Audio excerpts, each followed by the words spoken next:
10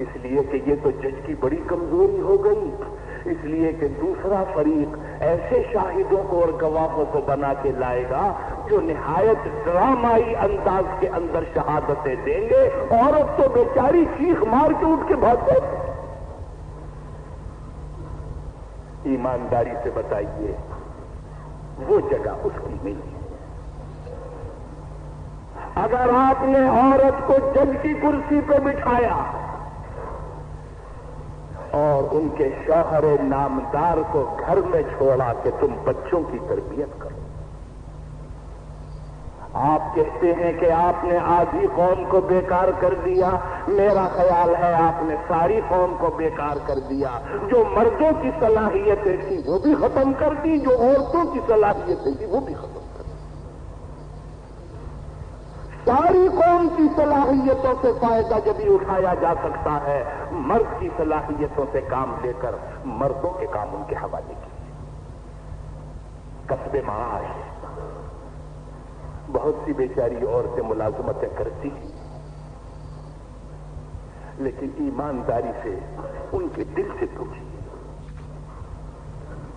قدرت نے ان کے جسم کا جو نظام بنایا ہے اس میں ہر مہینے میں کتنے دن ایسے آتے ہیں اس بیچاری کا کام کرنے کو جی نہیں چاہتا ہے، نوکری کی وجہ سے جاتی ہے، دل اس کا لگتا نہیں ہے، دل اکھڑا ہوا ہے اور کام کر رہی ہے۔ اس کی وجہ یہ ہے کہ اس نوکری کے لیے پیدا نہیں کیا اللہ۔ جب بچے کی ولادت کا زمانہ آتا ہے آپ کہتے ہیں نوکری پہ جاؤ، اور قدرت کا نظام یہ کہتا ہے کہ اس کو آرام کرنا چاہیے،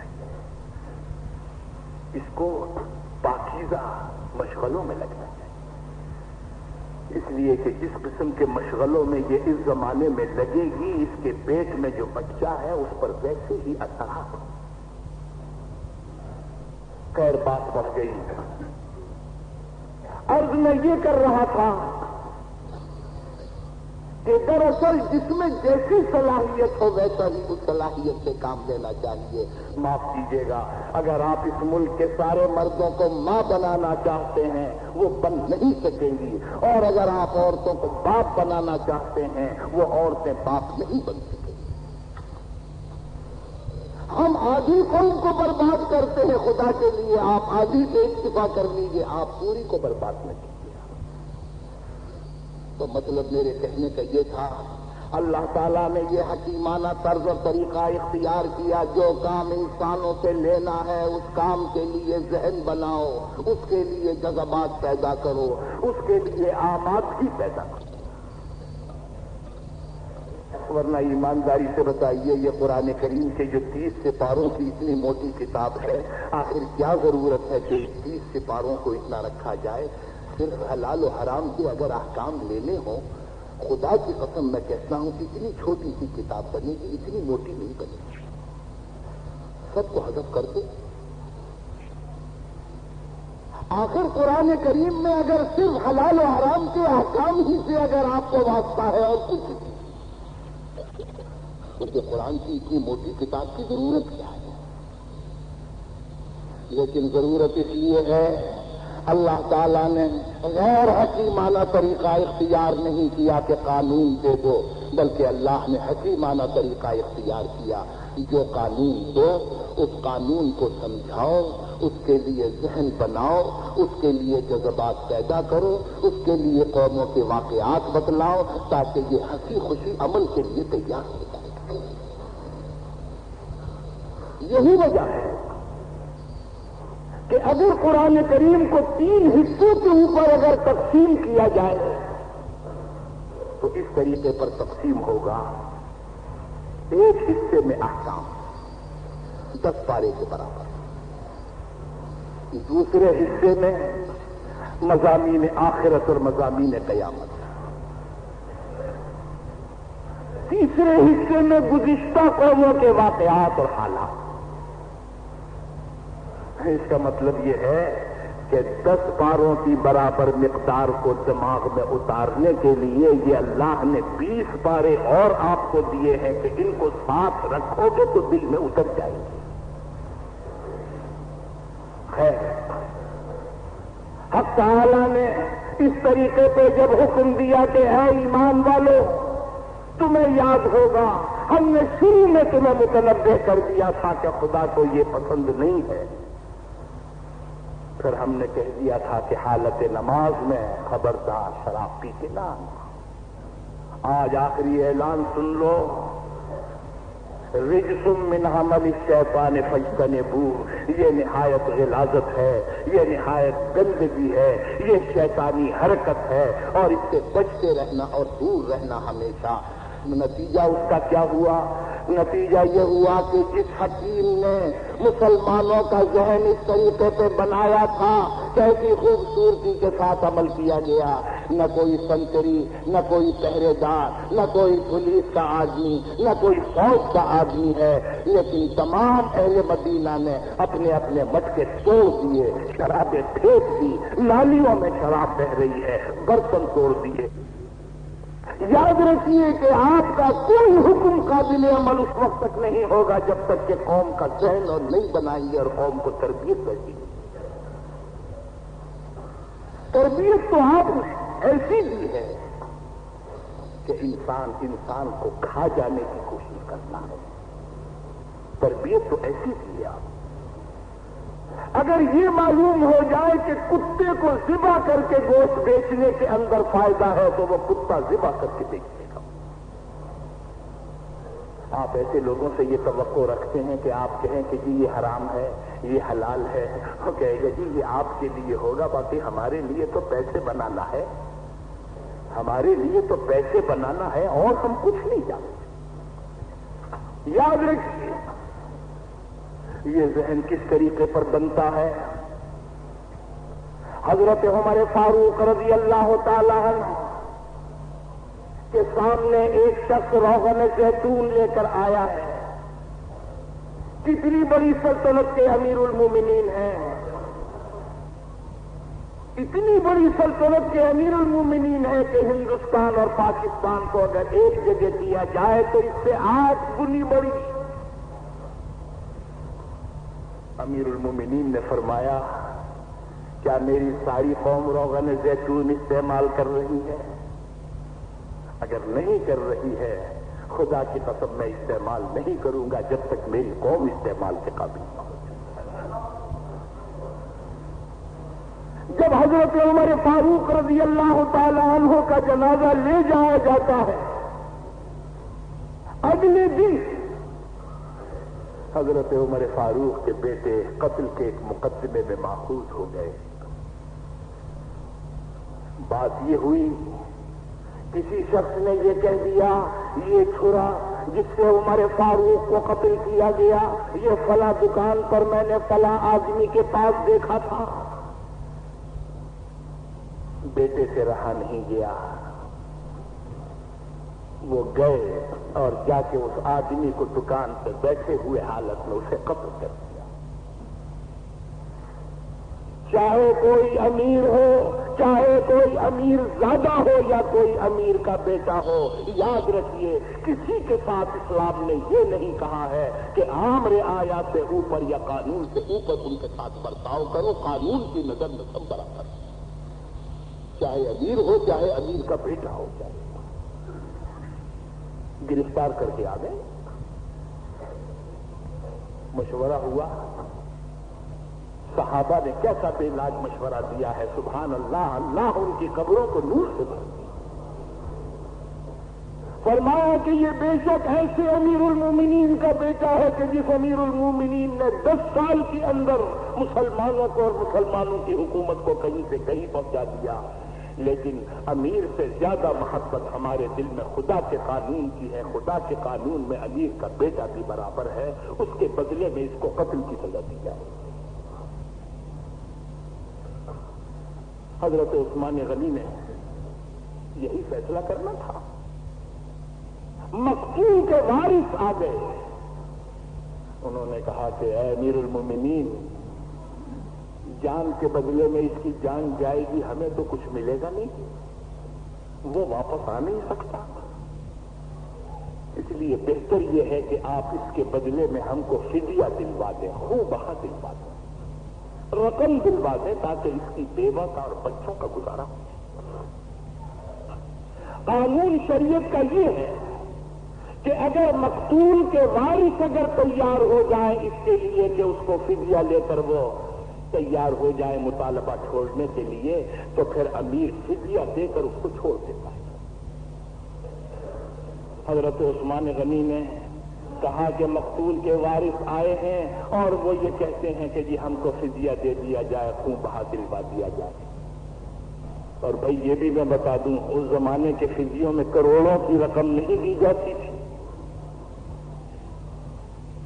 اس لیے کہ اسلام سے پہلے ایک آدمی کا فدیہ 10 اونٹوں کی برابر دیا جاتا تھا،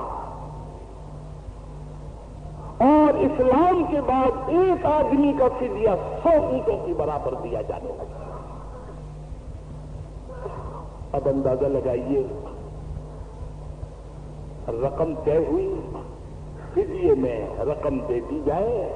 حضرت عبداللہ ابن عمر سے کہا کہ آپ رقم دے دیجئے اور رقم دے کر آپ کی رہائی ہو جائے۔ سبحان اللہ۔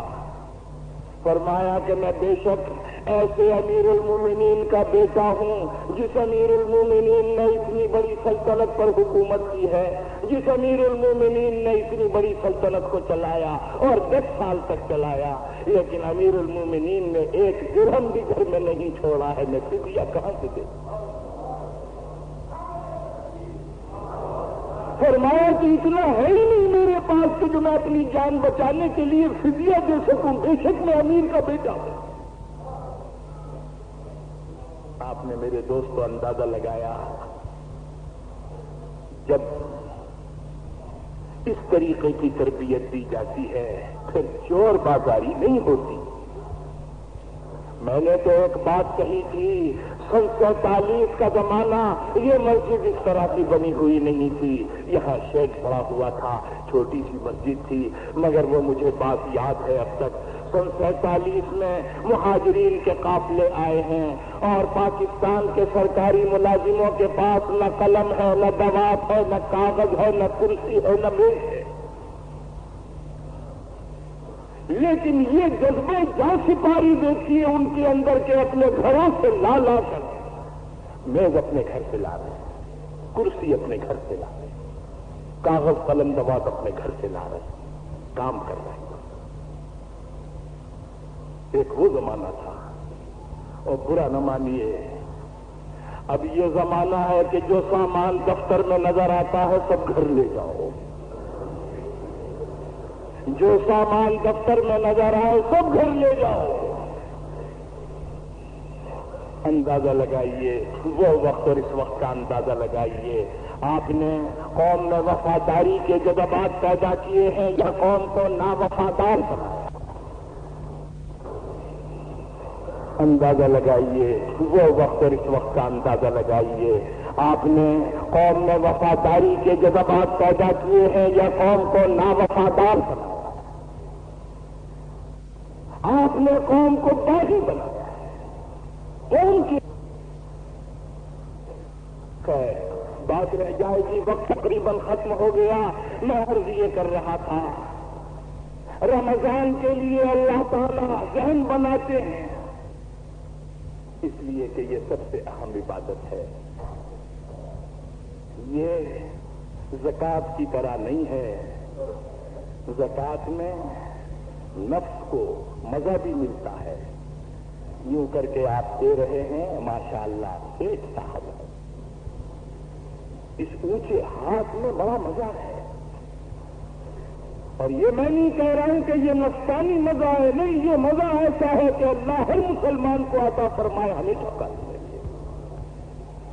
اس لیے کہ ایک صحابی نے کہا کہ یا رسول اللہ میں چاہتا ہوں کہ میں ساری املاک اللہ کے نام پہ دے دوں۔ آپ نے فرمایا نہیں، کیوں؟ فرمایا کہ الید العلیٰ خیر من الید السفلیٰ، فرمایا کہ اوپر ہاتھ رہے یہ بہتر ہے، نیچے ہاتھ یہ بہتر ہے۔ ہر مسلمان کا ہاتھ اللہ اوپر رکھے۔ میں نے کہا کہ رمضان کی جو عبادتیں ہیں وہ ایک دم آپ کا سارا نظام گڈمڈ کر دینے والی ہیں، سونے کا نظام بدلے گا، جاگنے کا نظام بدلے گا، نمازوں کا نظام بدلے گا، کھانے پینے کا نظام بدلے گا، لذتوں کا نظام بدلے گا۔ 1 مہینے پہلے سے آپ کو متوجہ کیا، فرمایا حضور اکرم صلی اللہ علیہ وسلم نے، اے مسلمانوں، شعبان کا چاند ڈھونڈو اور تلاش کرو تو تاکہ رمضان کے چاند میں سہولت ہو جائے۔ آپ کہیں گے کہ اچھا ابھی شعبان کا دیکھنے تو دو، ابھی سے رمضان کا نام لے دیا آپ نے؟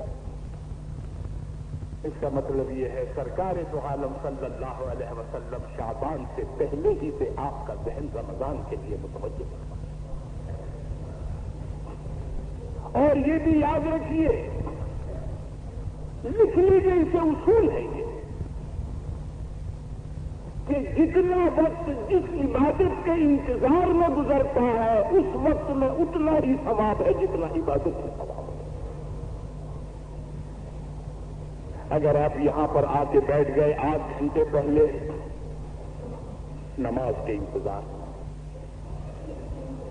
تو ہم کو اگر ہم وقت پر آئے ہیں ہمیں تو 10 منٹ کا ثواب ملے گا۔ ہماری نماز چھوٹی نماز ہے 10 منٹ والی، لیکن جس نے 8 گھنٹہ بیٹھ کے انتظار میں گزارا ہے اس کو اتنی بڑی نماز کا ثواب ملے گا جیسے 8 گھنٹے یا 1 گھنٹے پڑھی تھی۔ اس کا مطلب یہ ہے کہ اگر آج ہی سے آپ نے رمضان کا انتظار شروع کر دیا ہے، سمجھیے کہ رمضان کی برکتیں اور سعادتیں حصے میں لکھی گئی آپ کو۔ ایک تو یہ ہے، دوسری بات جو فرمائی، وقت بھی ختم ہو گیا۔ روئے گل سیر ندی دیم و بہار آخر شد، کسی نے سچ کہا کہ دامن میرا چھوٹا ہے، پھول بہت سے بکھرے ہوئے پڑے ہیں۔ سامعین السلام علیکم ورحمۃ اللہ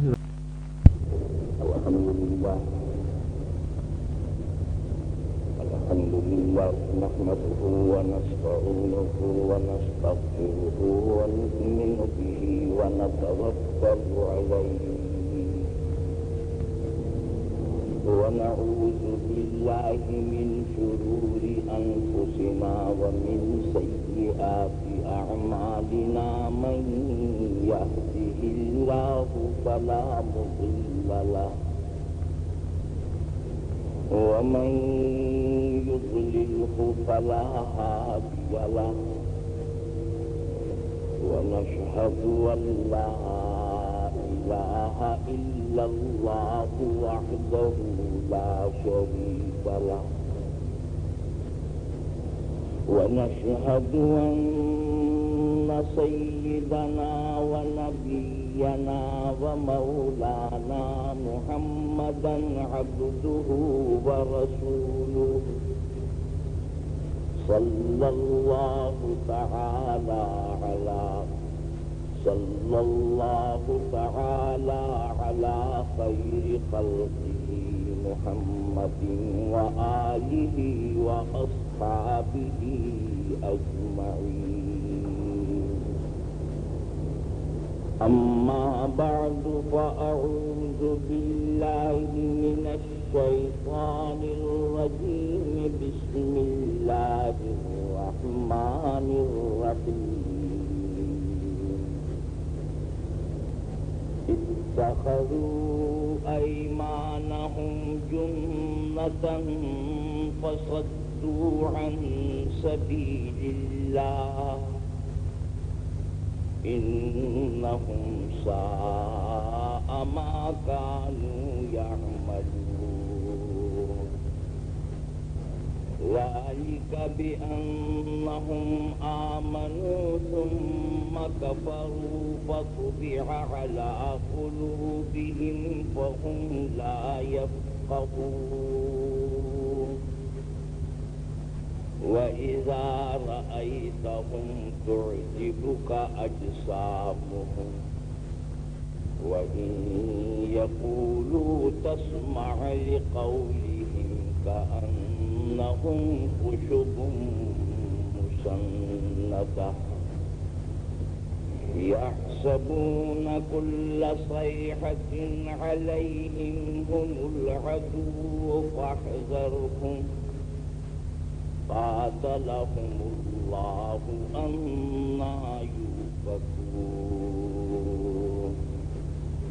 صدق الله مولانا العزيز وصدق رسوله النبي الكريم ونحن على ذلك من الشاهدين والشاكرين والحمد لله رب العالمين.